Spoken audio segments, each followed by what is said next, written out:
Charlie's giving a rough time. It is 5:30. I will call this meeting to order. I was watching it. Oh, I was watching it, waiting for it to turn. So we will open the meeting with a public comment period. Anybody who has public comment can approach the mic. Seeing none, we will close public comment and move on to item number 3, roundtable discussion amongst council members. Does anyone have anything to discuss? Yes, Bill. In my trips around the community, I would have never have seen this or known it or thought about it if I hadn't seen it. I saw 2 young kids on bicycles pull up to one of the lift stations, lift the cover up, Lift stations. the big round covers. What? And so it got me to thinking. I went to another one and I lifted it up, and they all lift up, and they're quite deep. We secure them, Okay, and why don't we? Some child can crawl down in there and you'd be in big trouble. sure. I'll talk, so for clarification for the rest of the council members, lift stations, part of our sewer system. Actual lift station. Actual Okay. lift stations. Yeah. So I will talk to Doug Swearis and find out why those aren't I secured. didn't know if I should bring Yeah. that up here or. Nope, that's just okay. That's what text this you is or for. what. I do not know why they're not secured, but I'll talk to Doug Swearis and find out. I mean, I just checked, I saw the one on Thomas Street and then the one down by me. Yeah. Those And are the I- only 2 I checked. Once I hear from Doug Swearis, I will respond to you. And then I also have handicap access. I've had complaints up and down Water Street, and I know Peter keeps saying, oh, there's plenty. There is not on Water Street on the side of Minnie's. There's 2, one at one end and one down at the other end. Yeah, there's one mid-block and one at the corner. And I know we've discussed putting one on the side of Minnie's because it would line up with the handicap ramp that's at Joyology. But that'd be Joel, where we're at on that, when we want to see if that's possible. Because I've had a couple people, one guy in a walker mentioned something to me about it.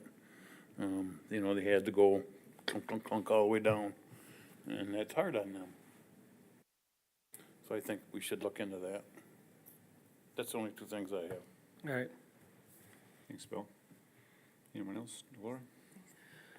I know we had talked about doing that, like, council exchange program. I haven't heard anything about that for a while. I thought that was gonna be in September, or did that just kind of fall by the Thought it was wayside? October. Was it October? Yeah, so it's the end of September and the beginning of October. We are going to do it with Hastings. It will probably be from 9 to 3 p.m. is what Sarah, who's the city manager for Hastings, her and I have talked a couple times. We're working on the agenda right now. I'm glad you brought it up. If there are topics you would like to know about, how other cities do X, feel free to email those to us, and I can let Sarah know this is stuff we might be interested in knowing. One thing, just I'll preface out there, they're a much larger community than we are, so they have a little more resources than we do when it comes to, some of the stuff they can't pull off. But yeah, those dates, I thought Michaela sent those out about a month ago or something like that. It was the first thing we did, is we put the dates on the calendar. Beginning of the summer, I thought. But I'll follow. Wow, I just wanted to make sure we Yeah, were still on. 'cause I hadn't yep, heard. you're still on it. Your last year in council. We I know, we I've been- finally got you a mayor's exchange day. Something you've hoped for 6 years. So yeah, it's late September, early October. The dates escape my mind right now. Okay, thank you. That was it for me. Anything from you, Teresa? Mike, anything? No. Peter? Nope. Nothing from me. So we will move from roundtable into item number 4, report from Huntington National Bank. Do you want to introduce this, Traci? Do you want to introduce this?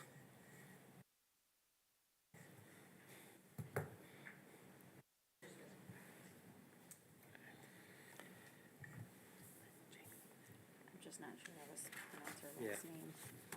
So we have Jamie from Huntington National Bank here. She is going to go over the report that was in your packet, and we're handing out hard copies for you as well.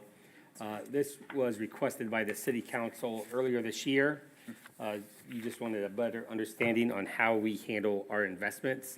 I believe Mayor Pro-Tem Hanse was the one that brought up this issue or this item. He hopped on a conference call with us over the summer months, and then we're here now to just kind of go through the whole rigmarole with you and, be present for any questions you might have. I will be controlling the PowerPoint, so just look at me and say, next, and I will make the screen go to the next slide. Thanks, Joel. Good evening, everyone. I'm Jamie DeGrand. I handle the fixed income investments for the city. And we'll kind of give you a quick market update and overview of where we believe rates are going on a go-forward basis, and then where they have been over the last 5 years. And then we'll kind of talk through your portfolios that you have. This right here are the economic forecasts. When the Federal Reserve decides to either raise or lower interest rates, they basically look at three different metrics: GDP, inflation, and the unemployment rate. And so right now, everything that you see up on that screen in orange are concrete numbers that have come in for that particular year. And then everything in white is estimated numbers for the end of 2024, 25, and then 2026. So from a big picture standpoint, the Federal Reserve, if they could pick where they would like the economy to be, they'd like to see GDP growth right at about 3%, inflation right at about 2% year over year, and then unemployment, anything under 4%, they feel comfortable with. And so overall, for the end of this year, estimates for GDP are coming in at 2.3%, dips a little bit for 2025, and then it starts to come back up again for 2026. Estimates for core PCE. So core PCE is inflation that strips out energy and food, which is what the Fed tends to focus on. End of 2024 was 4.1%. We're coming off of very high inflation.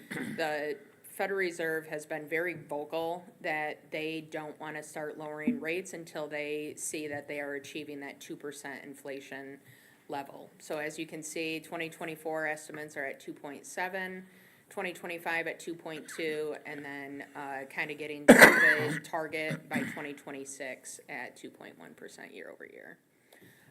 Unemployment estimates are coming in at 4% for the end of this year. I will say that not this past Friday, but the Friday before, there was a big jobs report that came out that I'm sure you saw in the news. There were a couple different things that caused it, but we saw a big loss in the equities market, and that was due to a combination of things. One being global economy, with Japan raising their interest rate for the first time in decades, sent a little unease through the global economy. And then mainly, unemployment ticked up from 4.1% to 4.3%, and that caught the market a little off guard. We saw on that Friday that it was reported, the equities market was down 600 points, and then it carried over into Monday, where it fell over 1,000 points. I will say it has come back a little bit, definitely not the full 1,600 that it lost, but on the bond side, which is what you as a city are allowed to invest in per Public Act 20, in conjunction with your investment policy, with the expectation that the Federal Reserve is going to start lowering interest rates because the unemployment, it's kind of been a push-pull, because normally when inflation is high, they need to keep rates up higher, but when unemployment rate goes up, they need to bring rates lower. So it's been a push-pull. Unemployment has kind of taken over, and so we do believe that the Federal Reserve is going to start their interest rate cutting cycle at their September meeting. So This right here is the Federal Reserve dot plot chart. Basically, after every Federal Reserve meeting, they meet every 6 weeks or so, every voting member gets to put on this plot where they believe rates are gonna be at the end of 2024, 25, 26, and then long-term. And so as of they only update it quarterly. I will say that this is, with the additional economic data that has come out since this meeting, I do believe that they're gonna, when they update it again at their September meeting, you're gonna see a lot different than what this is posing, which again shows just how much the market can shift just with additional data that continues to come in. Long-term, just looking at this chart, the Federal Reserve wants to get short-term rates down to about that 3%, which means short-term rates overnight would fall somewhere between that 3% range at that point. So right now, we're at a decade high of 5%. 5.25 and 5.5% is the range where that the Fed has rates set right now. And if you move to the next slide, Joel, this right here is the Fed futures market. So while the previous slide was what the voting members of the Federal Reserve believe rates should be, this is what the market believes. These are Fed futures contracts that the largest participants of the market, call it pension funds, insurance companies, the largest banks in the nation, they go out and buy futures contracts. And this is what the market believes that the Federal Reserve will cut rates a total of 5 times between now and call it over the next 6 months. So that right there would shave off 1.25% on the short end, which would bring rates down. I have it a little bit circled, right around that 4% range is where short-term rates would ultimately end up being if we do end up getting those 5 rate cuts as projected by the market. This right here just kind of shows you where U.S. Treasuries, which is the safest form of investment, have been yielding. And so as you can see on here, I did it from the point that basically right when COVID hit, through February 28th of 2022. So roughly 2 years, the Federal Reserve sat at a zero interest rate environment until they had to start raising rates because inflation was starting to impact and overheat the economy. And so to combat that, the Federal Reserve had to start raising rates. And so this basically just shows where rates were at on March 31, where that's the yellow line, versus February 28, 2022, which is the green line. And then they started raising rates in March of 22. Joel, if you want to move to the next slide. This right here gives you a snapshot of where rates were at right before they started raising rates, and then, which is the yellow line, and then where they were at on August 7th when I put this presentation together, which is that green line. Things to note here is that the yield curve is still very inverted. Meaning that you get your largest return on the short end. The outlook of the economy is not positive, so everything after that, in addition with the Federal Reserve rate cuts, is kind of flatlining after that 3-5 year mark. So, next slide. This right here is the city's capital asset portfolio. My eyes are bad, so I am going to pull that up here. October 31st is the next maturity that the city has within the capital asset portfolio. This portfolio is put together during the zero rate environment. And so a lot of the coupons attached to the investments when we put this together are yielding that 0.60, 0.65. As securities have matured within the portfolio, we've been trying to work with where yields are at and where we believe that they were going. And so we had done a lot of reinvesting at that 5.25, 5.3% rate until we got idea that the Fed was kind of at their peak of raising interest rates, and then the last maturity that we had, we put it out as far as we could go, that your investment policy allows, which is that April 10, 2029, the very last security, 555,000. We locked funds in at that 4 point. It was actually above because we purchased that at a discount, and now because with the interest rates falling, you're actually sitting on gains with that security. And so while the front part of your portfolio is sitting on what's called unrealized losses, because they were purchased during that zero rate environment, you hold them to maturity, you get all your principal back, and then you reinvest at current rates. So overall, the kind of strategy going forward is to continue to maximize yield and lock in funds where it does make sense. This right here just gives you a breakdown of the capital asset portfolio. The majority is broken down between CDs, government agency bonds, and treasuries for a total of just over, or just shy of 2.7 million. And then at the bottom, it kind of shows the estimated expected cash flow between the coupon payments that you're going to get from bonds and the maturities within. The majority of the securities in this portfolio will mature over the next 2 years. And again, as things mature, we'll go ahead and put them where we're going to get the best yield and outlook of where we believe that the Federal Reserve is going to have short-term interest rates set.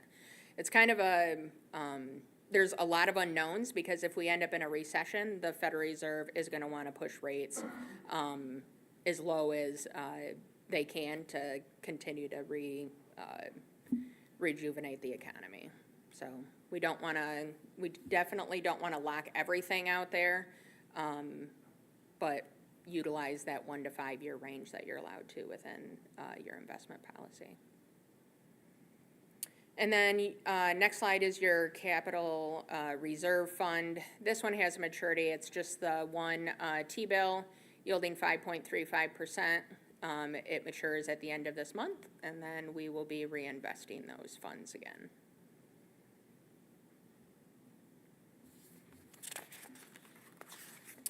And that's pretty much, that's it. Any questions so far?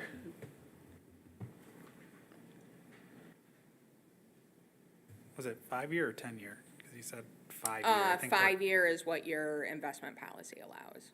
I think it's 10 in our section 14.8. But I was just, if I remember right,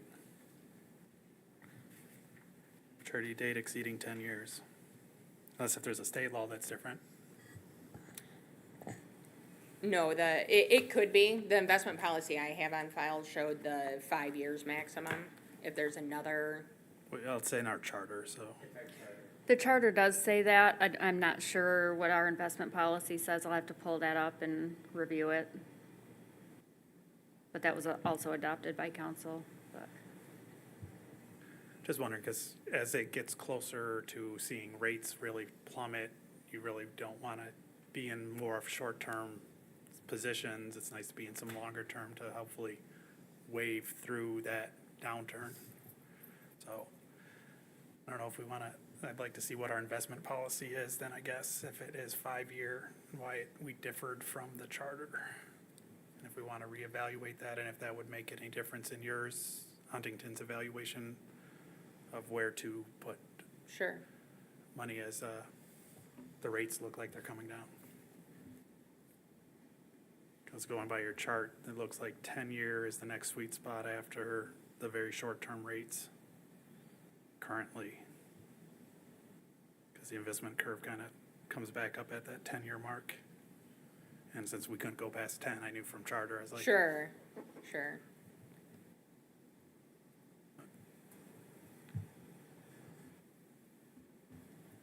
Any other questions?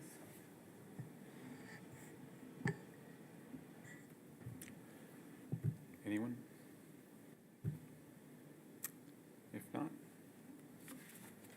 very much for Thank you. your time, for your presentation. Thank you. We will move on to item number 5, a discussion regarding needed improvements to the Griswold Auditorium. Sure.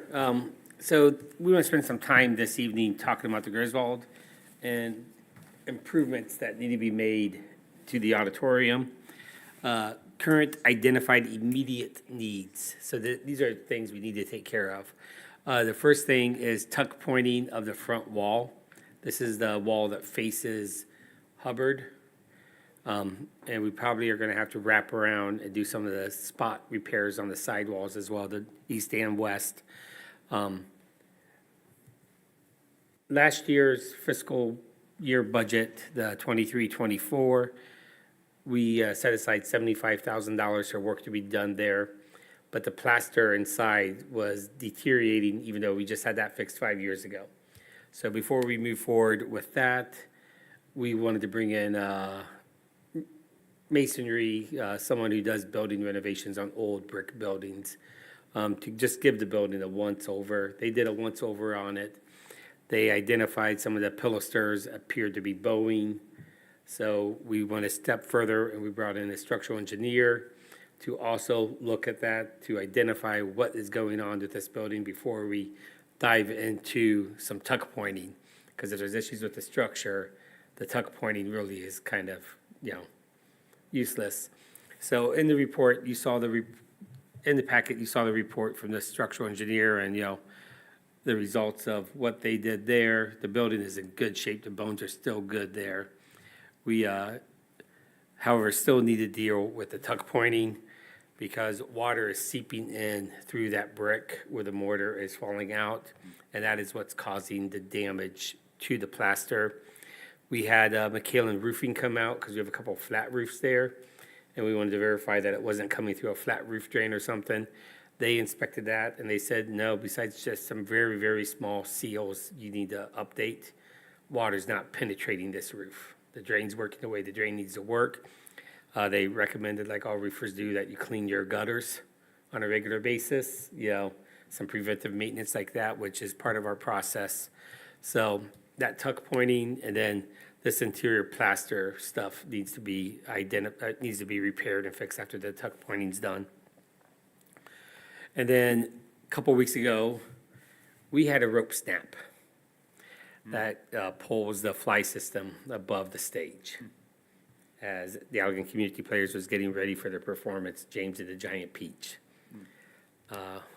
Thankfully, no one was hurt. Thankfully, it didn't happen during the production. It was just during a rehearsal. But we need to bring someone in to fully inspect the fly system and make sure, it's working properly. You can see that red circle is around the rope that is torn and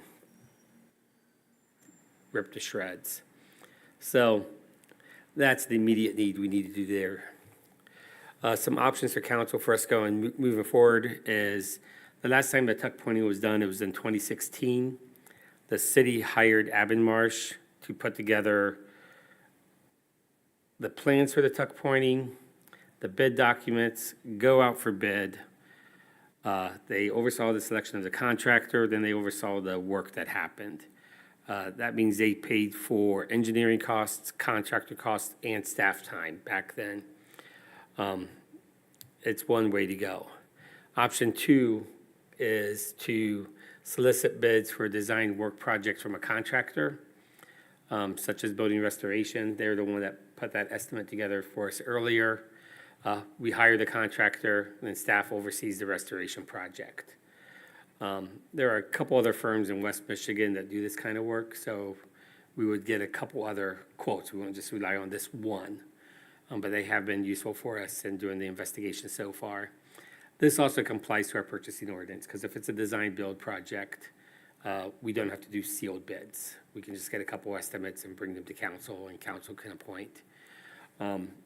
I'm anticipating that the tuck pointing and the plaster repair would be the same contractor. It's the same kind of work, but this fly system inspection and repair would be a separate contractor. And right now, for this year, we have $100,000 set aside for, capital improvements at the Griswold. So there's some work we have to do budget-wise, because that fly system is, no idea what that cost is going to be. You see the estimate from building restoration, and it comes in just under 100,000. Any questions?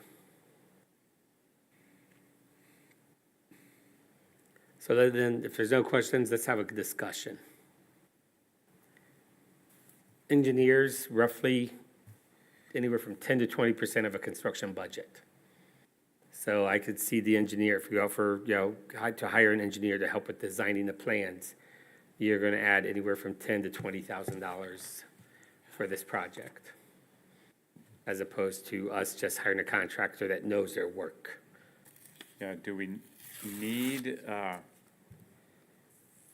Avon Marsh to oversee this? This seems like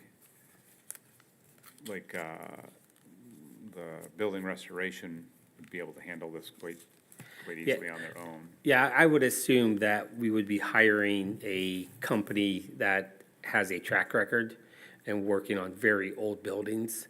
As I mentioned, building restoration is one of them, but there's several companies that we will reach out to. They will have to give us a list of references, projects, portfolio that we will research and dive into.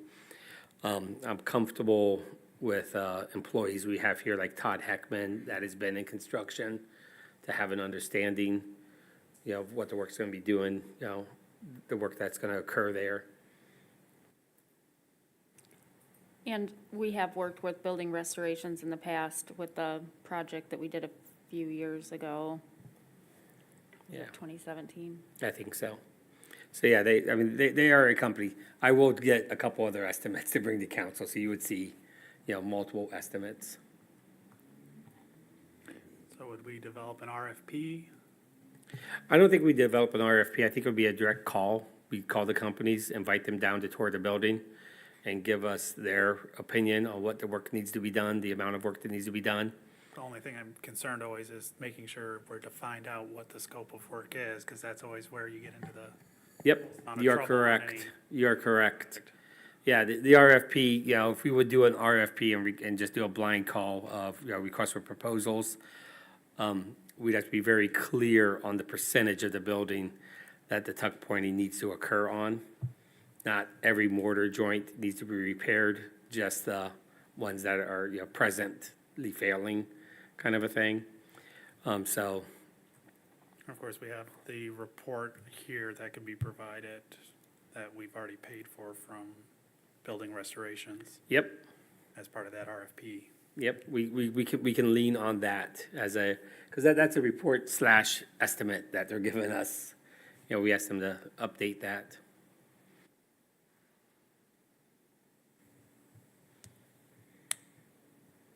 I guess what I'm looking for tonight is some kind of feeling from council on if you're comfortable with bringing a couple estimates in and seeing where that goes without having to spend money on the engineer first. I don't think we need an engineer, not since we've had restoration already come through there and do that. That is their engineering. They do that for a living. That's what they do. I don't think it's necessary. That's me personally. Yeah, I think with as tight as our budget and the amount of work that needs to be done there, I hate to spend 10 or 20% of that budget on engineering that's not actually gonna go toward restoring the building.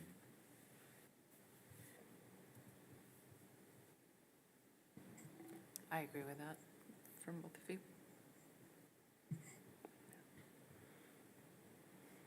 Anyone else? We got a fourth one?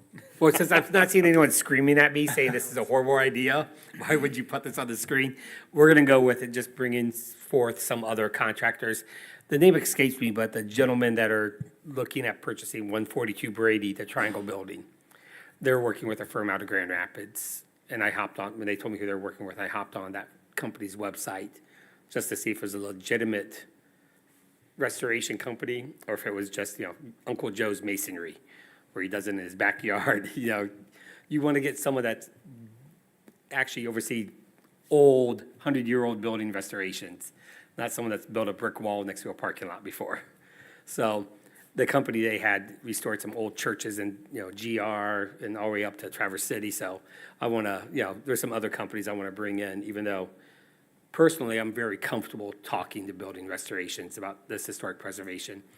They were the company that came in when the Community Foundation hosted a workshop on masonry, and we had it here at City Hall. They were the one that taught the residents how to do masonry, chimney repair, stuff like that. And I was quite impressed with the depth of their knowledge and how they trained us that day. I took part in that, so even though I don't have brick on my house, maybe my chimney at the top of the roof, maybe that's brick, but not visible to me, and I won't climb on the roof. I prefer option 2, as long as we solicit some other interested parties to get some of their estimates, their proposals, that at least then falls well within, I think, a good steward and a good purchasing policy to make sure that we're seeing the numbers right, that somebody else comes in and says, oh, it's about the same, then it becomes, who do we prefer and who do we think will do the work faster or better? Yep. And then the only other thing I would just mention for council, if the estimates do come in, and if you're in a meeting and you're like, well, wait a second, these are like apples to oranges. At that time, you can say, we need to bring in a professional to create an RFP that makes sense. I mean, just because we go down this path, you always have the right to say, thanks, but no thanks. We're gonna restart the game plan here. Reload. Yep. All right, I think staff has its marching orders. All right. What about the flywheel stuff though, Joel? Is that something that, So that's something I'm gonna rely on Ryan Berza to reach out to a few companies that do theatrical installations. That is way outside my wheelhouse of any kind. I'm sure Allegan Public Schools has to have some contacts, because as a public school, they are heavily regulated, I assume. I'm making a lot of assumptions. I have no idea. We're gonna reach out to Ryan, we're gonna rely on Ryan Berza to see who we bring in for that stuff. I'll probably instruct them to contact the Kalamazoo State Theater, see how they do it. The Civic Center in Holland, They don't really fly much, because they don't have much clearance. but you can check with the local high schools, the State Theater, you can check with the Van Andel, Yeah. because they have fly. Yeah, I think the Voss Performance Or Hall. sorry, the theater up there, the community theater in Grand Rapids, There's the Civic Theater that's up there. yeah. Yep. And then DeVos also has a fly system, because I've seen a thing there What before. you guys use to maintain and Yeah. work on your fly systems, because we've got a system that needs to get worked on. Yeah. And that's just something, we need to just, revisit. and once that's done, maybe have like an inspection schedule? Yep, we're gonna have to get that onto a maintenance plan, for sure, an inspection plan, yeah. Be difficult to get, we've been talking about trying to attract more, plays or ballet, all sorts of different shows at that beautiful facility, and if we don't have working systems, that's Yeah. difficult to do. Yep. By the way, watch out for that sandbag. All right. Moving on to item number 6, update regarding the fundraising for Mahan Park Improvement Project. All right, I just want to bring council up to speed real quick where we stand on this project, since there was such a big community push for matching a potential state grant. So this was a $400,000 project when we started. We received immediately a grant from the MEDC Revitalization and Placemaking Program, and that was $160,000. So from day one, we were prepared to put $240,000 of general fund money to doing this project. We then were successful in getting the Consumers Energy Foundation grant at $100,000. We then were able to be part of the MEDC Patronicity Grant Program, and that was the one where if we raised $50,000, they would give us another $50,000. Thankfully and enthusiastically, the Allegan community donated $69,000 to that project, so that was able to get us up to get that $50,000 match. That means the city of Allegan's contribution to our general fund will only be $21,000. Fabulous. I will let you, to the disdain of my department heads, my brain does wander a lot. and I do flip-flop on some things here, and I do mission creep. It was $400,000 at the beginning. An alternative to the bid is going to be to upgrade the electrical box along Brady Street so we can put in food, in layman's terms, food truck outlets. When we have a food truck up on Brady and a concert going on in the gazebo, their generator is annoying to many, many people. And they have approached me and said, hey, when you redo this park, man, I sure hope you create an outlet. So the couple, for the trucks to put in. That would probably requiring us to upgrade. I've been told we're going to have to update the electric box. We might just have to be able, by update, we might just have to extend some of the cords because we already plug trucks in the box by the tree line there. So I do want to share with you now that my mind is already, because life's always changing. Things are always opening up and expanding. And so that was something that was shared with me. And I said, yeah, we can look into that. But this is so far we've saved, the general fund $219,000 from where we were 5 months ago.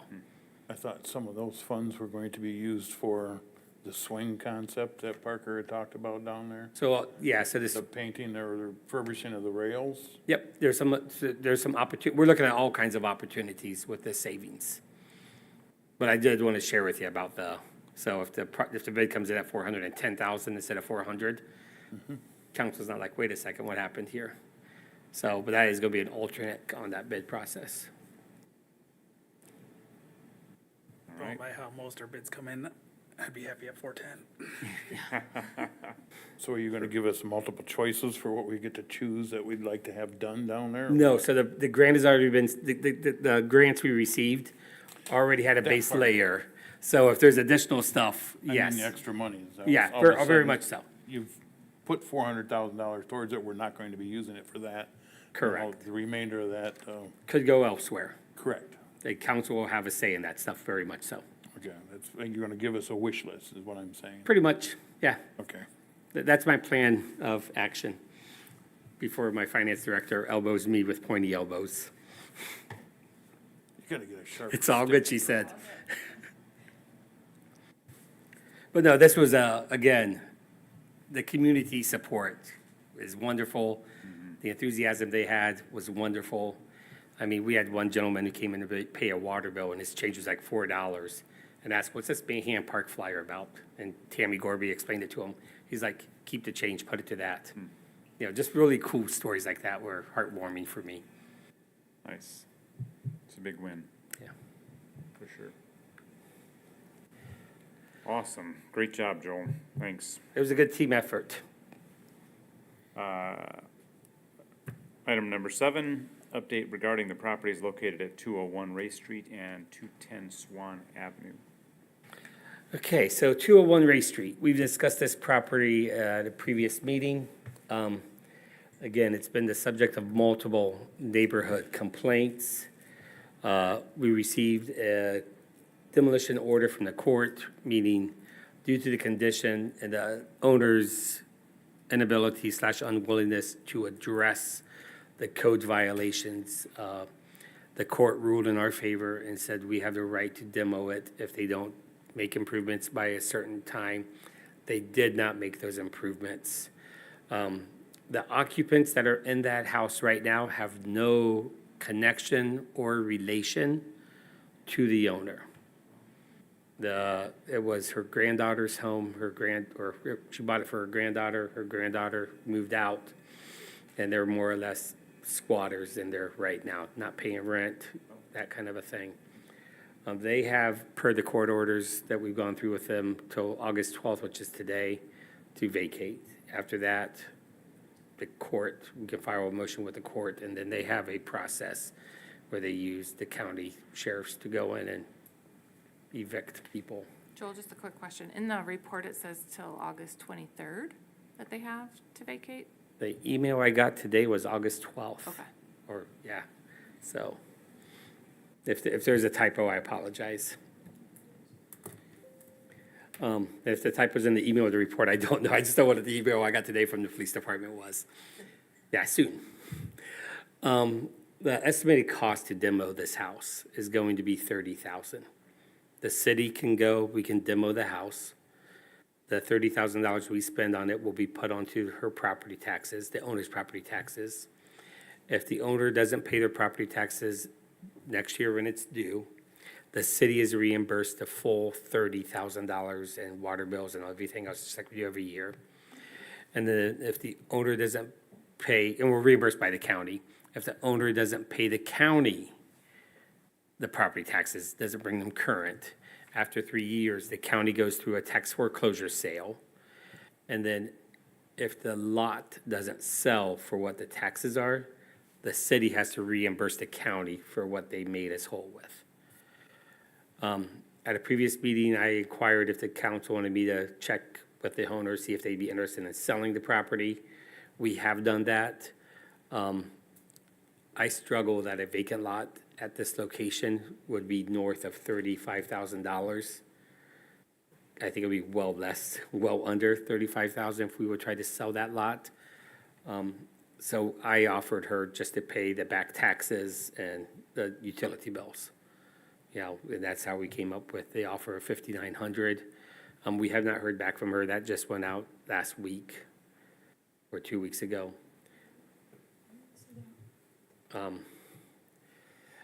We're gonna work with her, we're gonna converse with her, we're gonna engage her on what to do next. But that house has been an eyesore for too many years in that neighborhood, and those neighbors that live there, you know, deserve, you know, not to look at that anymore. And not to mention, I mean, the conditions inside from those photos we Yeah. saw before. I mean, that's not Yeah, really it's fit not a for habitable habitation. house, unfortunately. I just wanted to give you an update on where we are with that. The next involvement council will have with this property will be approving a demolition contract with a demolition company. How quickly will that happen, Joel? So How quickly will that happen, Joel? we will go out for bid for demolition of this property as soon as once the occupants are out of the house. So depending on how quick the court moves, if they leave on their own initiative, then we can go very quickly. But if they don't, we have to go through the court system to use the officers for the eviction, then I'm not sure on that, what that timeframe would look like. Joel, I am in support of the demolition of the property, but just wondering, since we have a court order allowing us to do the demo, does liability then fall to the city if we do not demo that property and something were to happen? You know, I guess that's a huge concern that I have if we wouldn't move forward with it, that because we have this order, and if we didn't follow through with that, is that then our liability? I'll check with our city attorney on that. As I say many times, in this great country of ours, anybody can sue anybody for any reason. Yeah, I don't have an answer. I can look into that with Nick. I would just hate to see, like, if it sat for a little bit, let's say, and somebody went inside, something happened, you Yep. know, at that point, does that fall on us? Yeah. We had this same discussion for the building down in the Mill District. You know, we boarded it up and people were still going in and, That's what I was thinking in my head as Dolores asking that question. I'm like, we already have a court order for a demo on a property that is sitting. sitting and horribly expensive to take down. We don't have property ownership on it, so that's the thing, is we don't actually own the property, the Mill District or this. We just have an order saying that we're allowed to demo it, so that's where I don't think we're gonna have much liability, but If we purchase it, though. if we purchase it, then. Oh, so so the game plan is, if the property owner agrees to selling at whatever the price is that council's comfortable to pay for this. And the best case scenario is we acquire it, we demo it. I immediately engage Lakeshore Habitat to build 3 homes on this property. And we go from 1 household to 3 households. It's a project that they do along the lakeshore. There are attached townhomes. this neighborhood calls for flexible residential or something along that line. So we want more dense neighborhood. We want to be more flexible with housing, ADUs, et cetera. So that's the path forward, is to turn this property around and get it activated again and get people living and, I like people that. walking their dogs up and down the sidewalk, kids playing with each other in the backyards, backyard barbecues, et cetera. So that would be the plan. Personally, I like that path. That would be a great path. I'd like to see that done on a lot of the properties that had blight infested Yeah. things. Sherman Street, Yep. Our issue here right now, though, is take care of this. it's occupied, and it's always a tough, this isn't a fun discussion for me. But we have to get that house contributing back to the neighborhood and the people contributing back to the neighborhood. Any questions about 201? No. All right. 2-turn Swan. So this came up on us pretty fast. Swan Avenue is over by Rick and Stan's Car Wash off Marshall Street. This is a property that has had multiple neighborhood complaints, both from blight as well as disorderly conduct at the house. Multiple people living in that house. By multiple people, I mean overcrowding in the house.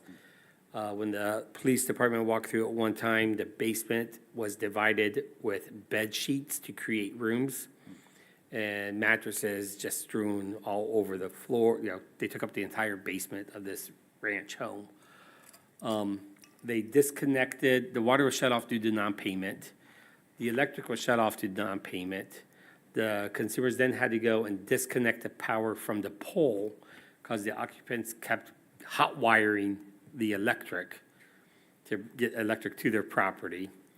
The inside of the home was uninhabitable, and our building official through PCI placarded the home. The occupants were evicted due to the placard. You can't live in a house that's not habitable. As mentioned in my staff report, we are having a very difficult time tracking down the owner. It is an LLC that owns this, that we have tracked to New York, Delaware, and South Carolina, and a lawsuit in New York. Mayor Pro-Tem Hanse did a little bit of investigative work for us. So we are still trying to figure this out. I fall too often for TV shows where police departments have databases. If they just type in 3 letters of your name, everything comes up. No, that does not exist, which is very frustrating for something like this because we just cannot find the person. We did hire a contractor to board up the garage. There was no garage door, and then some of the windows were broken, so we hired a contractor just to fully secure it, so another set. So what happened here, I'll back up a few steps here. The people living in the house, a girlfriend was living there first with her boyfriend. They invited a bunch of friends over. The boyfriend said, "I'm out of here." The girlfriend continued to pay some rent to the boyfriend, but she wasn't sure if the boyfriend was paying the rent to the landlord because the relationship was between the landlord and her boyfriend. So she stopped paying rent to the boyfriend altogether, and that went on for months. And no landlord came to evict people, or it's just really screwy. Have the taxes been paid on this property? Taxes are paid automatically by the mortgage company, and the mortgage company cannot tell us who the landlord, who the person is. Horribly frustrating from a staff's perspective when you have neighbors calling you a couple times a week, if not a couple times a day, saying, "Do something, you're ruining my neighborhood. I pay so much in taxes to the city, and you guys can't control this stuff." And so they're very, very happy at this location. This picture is taken today by me. I went out there to take the picture for the PowerPoint, and lady was moving in next door to it. And she came over, she goes, "What's going on here? My daughter told me last week that I should not move in here." I'm like, "Well, they've been evicted." And then another lady came across the street. She was on her way somewhere in her car, but she stopped by next to us. And she was like, "Thank you guys so much for getting this finally taken care of." And she looked at the, "Welcome to the neighborhood. You're going to be so much happier now that you didn't have to deal with your neighbors." So Jay Gibson got a picture from another couple of the house when it was boarded up and just said, thank you. Our neighborhood's relaxing now, so. Good. We don't know where we're going with, we're gonna try to track down the landlord. We're gonna start the blight enforcement on this, get them registered in the rental inspection program, but other than that, yeah, this one's gonna be an uphill battle, but right now the neighbors are taking a sigh of relief. Start sending the citations to their Brooklyn address, Yep, building up a file on it. yep, that is what we will be doing. Yes, sir. Yeah. As far as the lawn maintenance and everything else, that's all taken care of? Does the city do that, or what? It's probably gonna fall into one of the one of the couple properties in the city that we have to mow every 3 weeks and send a bill to the owner. They ignore it and we put it on their taxes. We got a couple of those properties that just seem to be ignored by owners. But I just wanted to bring this up to you because we have former city employees that live in this neighborhood. And if they reach out to a council member on why is there a 16-foot by 8-foot plywood on someone's garage and the doors and the windows, even though the neighbors are breathing a sigh of relief, I drive by this, I'm like, I would hate for that to be across from my house. So we're working on it. You've now been updated and informed. It's part of our code enforcement stuff that council wants us to do a better job with. So. Any other questions on this? And so we have other houses that probably look in worse shape than what this one does. We are being aggressive on the houses that are occupied first, because those are health and safety issues. If they're not occupied, they're nuisances. They're still pains in the neck for city, but the ones that are occupied are the ones we need to be on top of. And then I would just say for council, just a reminder, we were successful in working with Lakeshore Habitat for Humanity and securing a $400,000 rehab loan for owner-occupied homes. So if they're owner-occupied and they have some blight issues, we're gonna feed them into that program right off if they qualify income-wise.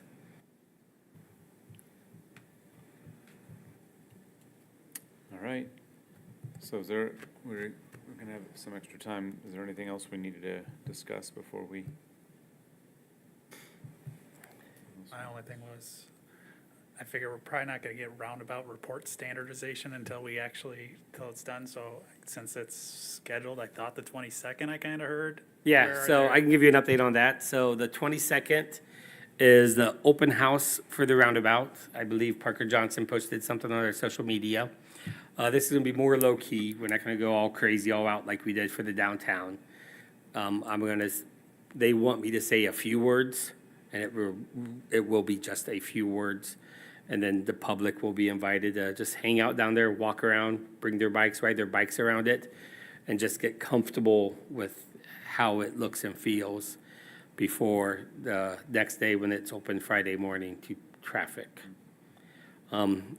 That morning, we are inviting EMS, Allegan Fire District, Allegan Public Schools, Allegan County Transportation from 9 to 12, coming in off Marshall. Milbocker's gonna open it up just for the larger vehicles so they can get comfortable spinning around the roundabout.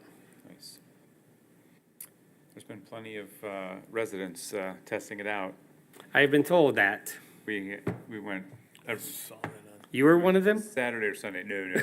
We walked down. We walked through, and this past Sunday we were walking down there and had to get out of the way because there's cars driving through, just waving at us, driving through the traffic circle. We're like, are you kidding? They can be in the neighborhood, that their driveway's on the road there, and they can have legal access to pass through the construction site. We were sitting there and it wasn't a legal resident. No, they're going People I up. saw, we're not legal residents. They were going up Jenner. He knew where he was going. Yeah, I am excited about the new sidewalk I am too. on the Yeah, east we- side. we That walked, is good. We walked it coming in. Yeah. It was really nice. I'm glad NDOT was able to work with us on getting a Beautiful. true sidewalk Yeah, along that side. So much better than that shoulder.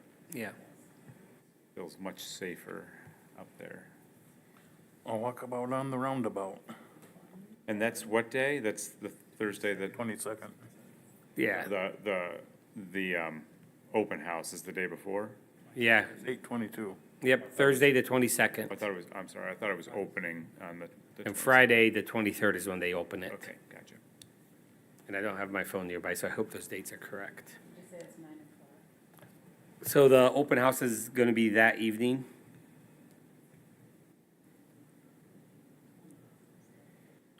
Joel, is that still gonna be closed down after the fair and then? So some- after the fair, from what I understand, after the fair, they're going to be closing down the section of Catholic Church to the, I think it's gonna be from the intersection, it's just that one block of Grand Street. Not They- completely closed off. You know, just as they mill and fill that one area. Yeah. So there will still be construction going on after the fair, but the majority of the M89 stretch through the roundabout will be open. Yeah.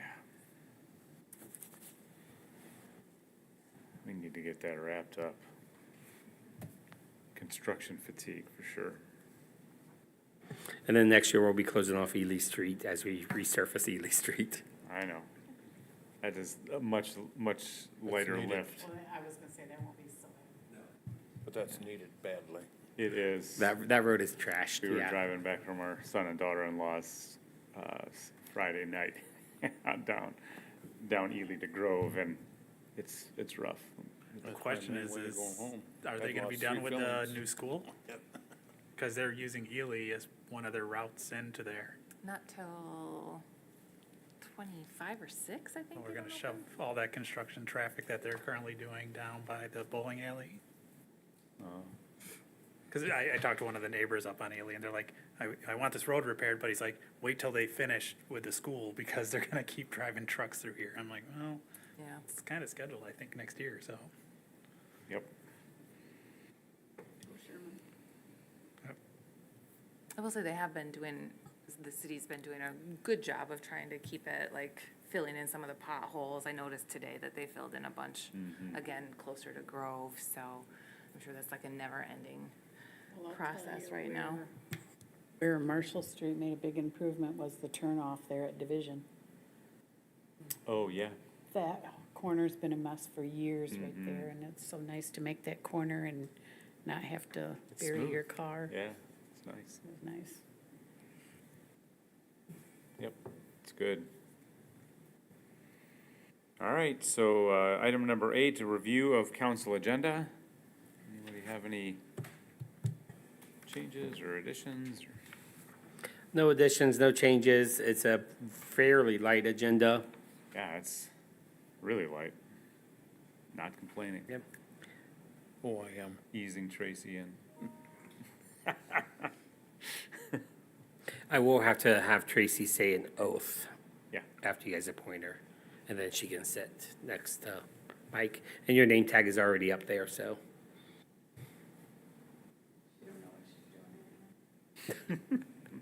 He's a noob.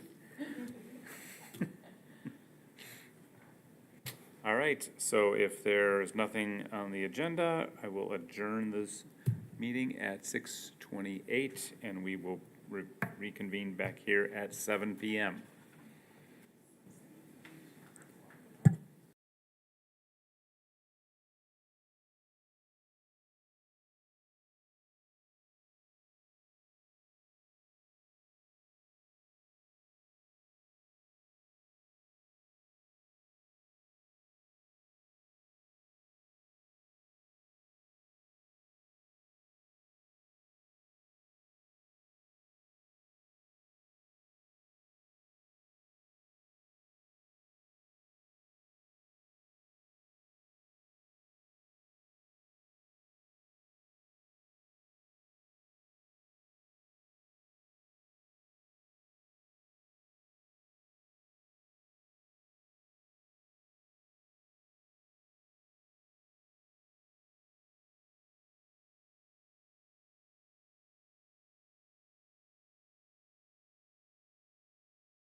It is 7 PM. I will call the meeting to order. Joel, can we get a roll call? Yes. Councilmember Zeter. Councilmember Galloway. Councilmember Andrus. Here. Councilmember Morgan. Here? Mayor Pro-Tem Hanse. Present. Mayor Byrd. Here. You have a quorum. Thank you. And if you'll join me as we stand and say the Pledge of Allegiance. I pledge allegiance To the flag of the United States of America and to the republic for which it stands, one nation, under God, indivisible, with liberty and justice for all. Thank you. Item number 4, approval of agenda. 4A, approval of the regular council meeting agenda for August 12th, 2024. I make a motion to approve as presented.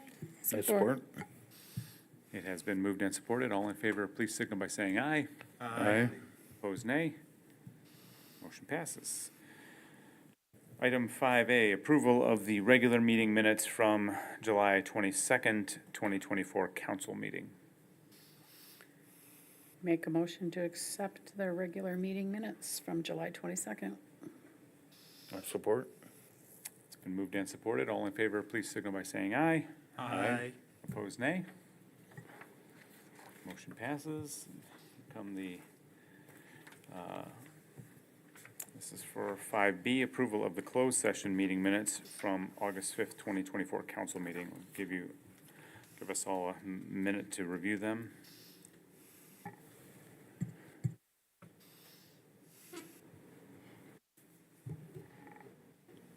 Motion to approve the city council closed session minutes from August 5th. I support. It has been moved and supported. All in favor, please signal by saying aye. Aye. Opposed, nay. Please pass those back down to me.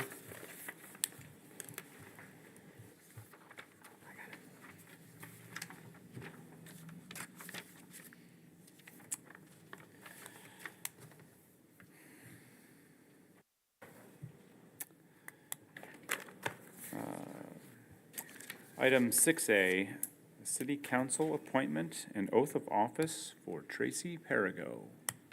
All right, thank you, Mayor. Due to the resignation of Councilmember Dave Redding from Allegan City Council, City Council has to appoint a person to complete that 2-year term. Council has discussed and has decided to appoint Traci Perrigo. Traci Perrigo has accepted that desire, so we would need a motion to appoint her. And then after that motion passes, I will read her oath of office. I make a motion to accept Traci Perrigo onto city council. I su- Second. It has been moved and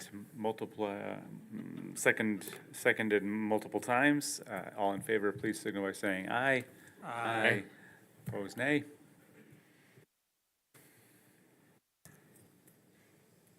Can you raise your right hand and repeat after me?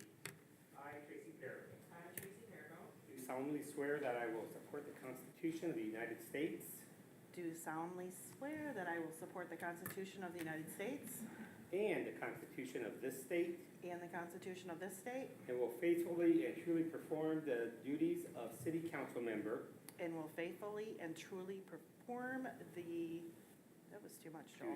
The duties of a city council member to the best of my ability to the best of my ability for the term to expire in November 2026. to the term that expires in November of 2026. So help me God. So help me God. Okay. I need your signature real quick, friend.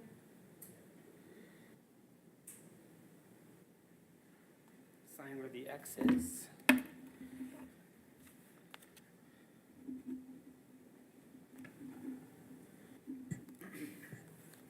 And your name tag is there. And you can see the council. Welcome, Traci. Just like old times, Just like gold. we've come full circle. I see you got me separated from Teresa because we talk too much. Yes, yes, we learned from Planning Commission. Do you have anything you'd like to say, Wally? Just want to thank council for giving me this opportunity to serve my community again. Yeah. Well, we appreciate you stepping up and filling the gap. Yeah. Yeah. All right. Moving on to item number 9, public comment. If anyone from the public would like to come, you can step to the podium. Please state your name and address for the record, and you'll have 3 minutes. My name is Chris Kreutz, and I'm from 7496 North Indian Lake, Pavilion Township, Scotts, Michigan. And I'm here concerning Mrs. Taylor's property on Race Street. It's been a problem for you guys, and I know she's known it for a little bit, but not as long as you guys have. Apparently the mail is going to the location, not her house, which is her fault. But we'd like to give you some more time, and we're working on getting the people out. Apparently you guys are, the Officer Morgan, I think it was, said that he had served eviction papers also. So we have both done that. We'd like to get them out and put the property up for sale to get some of the money back for her, because it's in the rears right now. So we'd like some more time to make that happen. So I don't know typically, what your time frame is. yeah, so we typically, this is just for public to comment, but I think I would just say, I'm going to direct you to Joel Dye, our city manager, and you guys can talk outside of the meeting and figure out what steps can be taken or where we're at in that situation. All right, I appreciate it. Thank you. You're welcome, thank you. Dave Knapp from Kalamazoo County. Just concerned with a question about procedure. If City Manager Dye needs to come back to this body with a recommendation, or does he have the authority to make the decision on his own about the property in question on Ray Street? Again, this public comment is just that, it's public comment. We typically don't have a dialogue here during this. It's just time for the public to be able to make statements and bring issues up to council. Okay, well, so I can assume that City Manager Dye will have the answer then. Thank you. yes, he will. Thank you. Anyone else for public comments?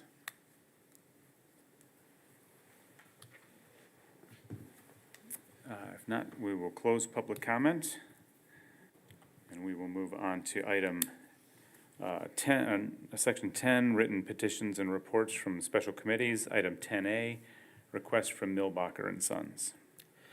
So I'll handle this one, Mayor. The city owns a 2-acre landlocked parcel outside the city limits. On the screen and in your report, in your packet, this was highlighted in blue, that rectangle shape. Milbocker and Sons, their operation surrounds this parcel to the north and to the east. They've inquired about purchasing this parcel from the city, and they've offered to purchase it for $3,000. The city has no purpose for this land. This afternoon, we did verify with our assessor that there is an old deed showing the city owns it, that there has been no transfers of this land from the city to any other property owners since then. There is a consumer's power right-of-way easement that goes over it, and then there is an oil and gas lease, of which we confirmed the oil and gas lease is actually owned by Milbocker and Sons. So they still would like to move forward with purchasing this property. I'm looking for a motion tonight from council to direct staff to begin that process. You will recall when we sell property that the city owns, we have to publish it 3 consecutive weeks in the newspaper before holding a public hearing. Since this is landlocked, there is no road frontage that goes through this parcel. It can't be developed for anything else according to conventional planning and zoning laws in Michigan. So it was actually Kyle Ellis, the president of Milbocker and Sons, who brought it to our attention, I think, late last year. And we said, what? He's like, yeah, you guys we're neighbors. We did not know we owned this property. Is this out M89 by Blackwell's? Yeah, so this is 29th Street, comes off M89. So this is Yeah, right next to Milbocker's main entrance. just trying to. Yeah, the road commission is probably adjacent to this as well. Gotcha. Yeah, what you're seeing there is Milbocker property on the screen. Any questions for staff? Joel, in your report, you had just stated that you'd like a little bit more time to investigate. Sounds like you did that investigation. Yes, I So did. you are ready to move Correct, yep. forward? Okay. Yeah, so we're pretty much ready to move forward. With not having Michaela in the office, we weren't able to get the public hearing probably in the paper for this week.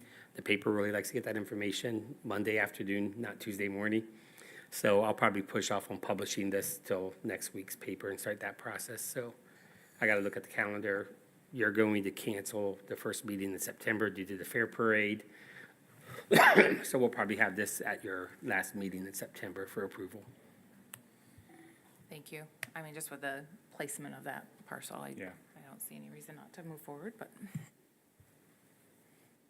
I agree. Do you have something, Teresa? Oh, Make a motion to move forward. I'll support it. it's been moved and supported. All in favor, please signal by saying aye. Aye. Opposed, nay. Motion passes. Item 10B, a request from the Allegan Community Players. Joel? Yes, I'll handle this one. We do have Donald in the audience from the community players if council has questions specifically of their request, but he gave me permission to do the presentation up here. So the community players is requesting to use what we call the club room on the top floor of the Griswold Auditorium. So there's that meeting room on the east side of the building, Right above the Marilla room. right above the Marilla Lounge on the middle floor, or the first floor if you're coming off Hubbard. The club room is seldomly rented out, seldomly used. We already have a strong relationship with the community players. The Griswold is their home. They pay the city $3,000 a year to have access to the Griswold. They do several community plays, a theater camp. They have partnered with the city in the past on paying for wireless microphones. They like to partner with us on some other devices, of which I hit the pause button and said we have some other uses for our funds for the Griswold, as you know, with the tuck pointing and the plasters. But with this, they would be willing to pay an extra $600 a month to utilize that club room as their, a year, thank you. Sorry, $600 a Donald. month. All in favor? He's about to run up to the podium. $600 a year to use the club room for, their office area. Staff will work out some kind of agreement on cleanliness of the office, that area. We don't want them to run it down. But this is just another opportunity for the city to further strengthen our bond with the community players and reinforce that Griswold Auditorium is a performing arts center. Any questions for me or for Donald back there? Anything? And I'll take a motion. I'll make a motion that the players can use the club room as their office. It has been moved and supported. All in favor, please signal by saying aye. Aye. Opposed, nay. Motion passes. Item 11, reports from boards, commissions, and city offices. Item 11A1, Airport Advisory Board August meeting minutes. Mayor Pro-Tem Hanse, who was not at that meeting. wasn't at the meeting, but I'll take care of the minutes. Thank you. So we approved the prior minutes, discussed some old business about the T-hanger bid update, got an update of the expanded bids received and available funding.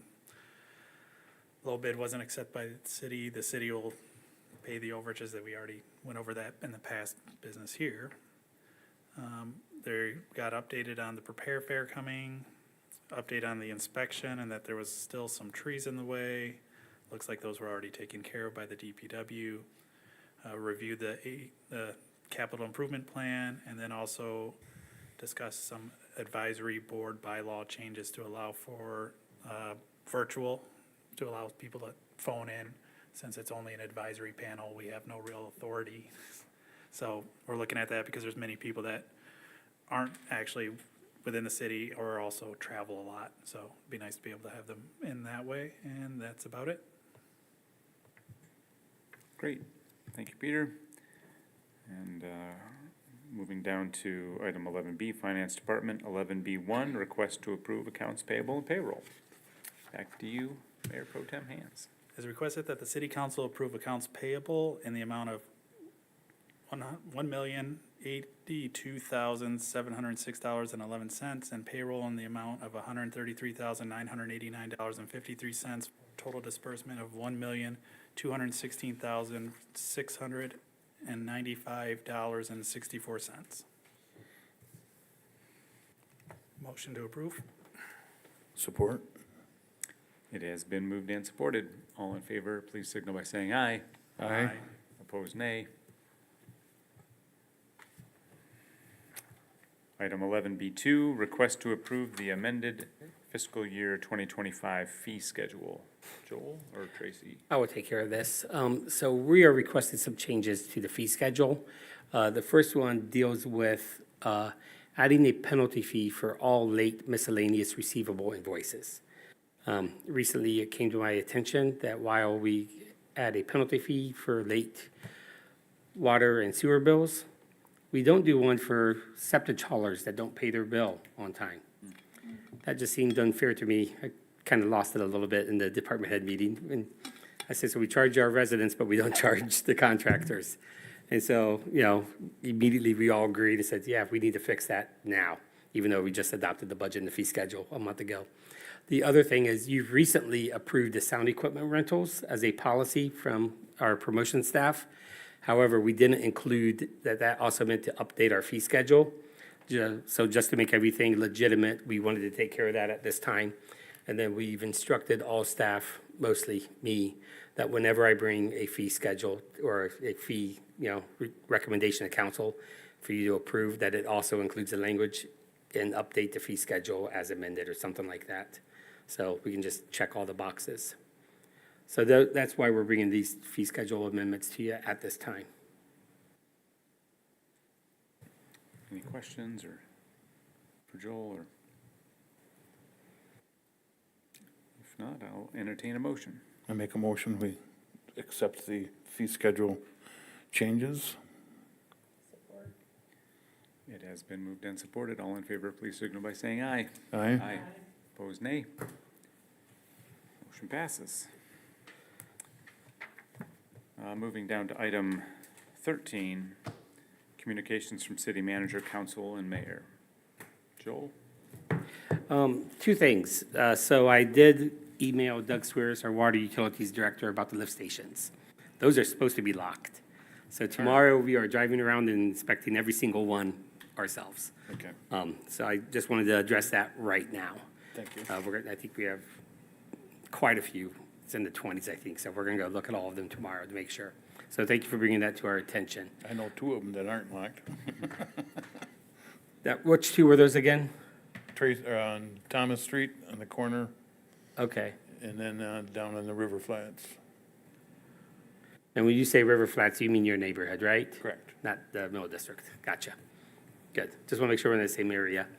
The next thing is we discussed it during the study session, but the roundabout walkabout is happening next Thursday.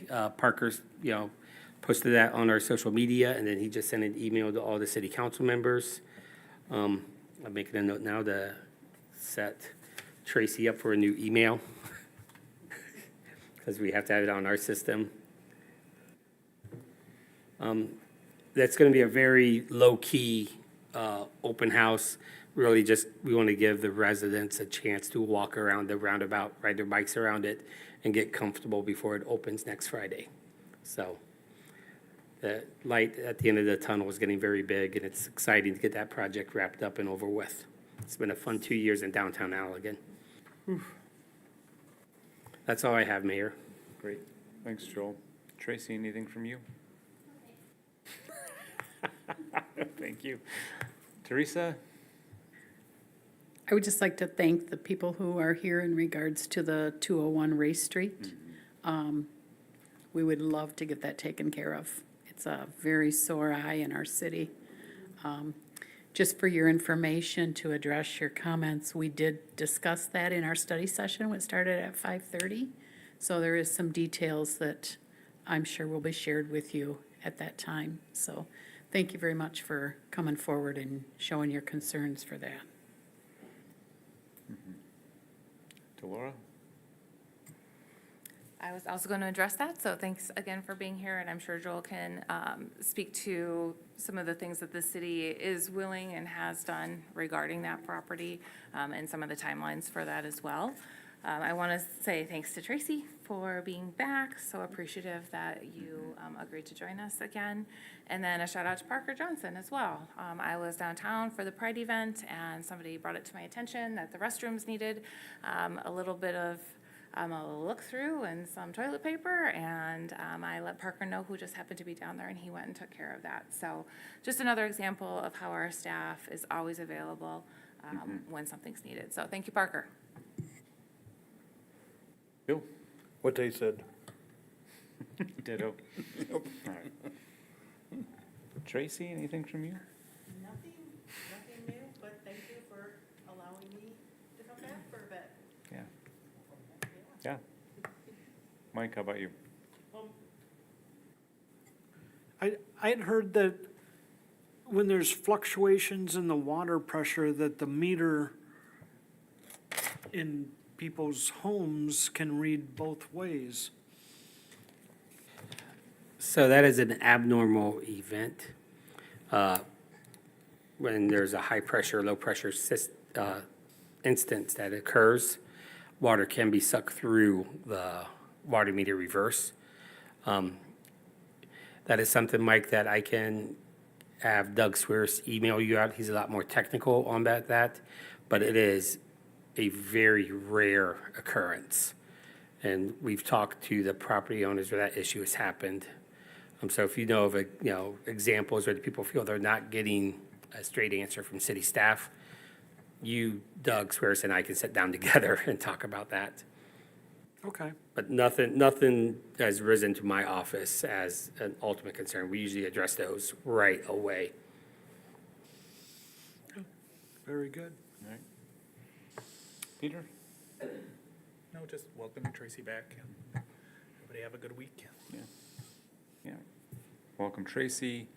Thank you all for being here. I apologize that I can't answer your questions in the middle of public comments, but we're glad that you're here, and we were discussing that situation in study session, and we'd like to be able to get it resolved. Yes. Can I ask if council or city manager Dye is going to be available all tonight? yeah. Thank you. Great. Thank you all for being here, and this momentous occasion of the shortest council meeting in my tenure in the last 5 years. So you picked a great one to come to. So thank you all for being here. And with that being said, I will adjourn at 7:23.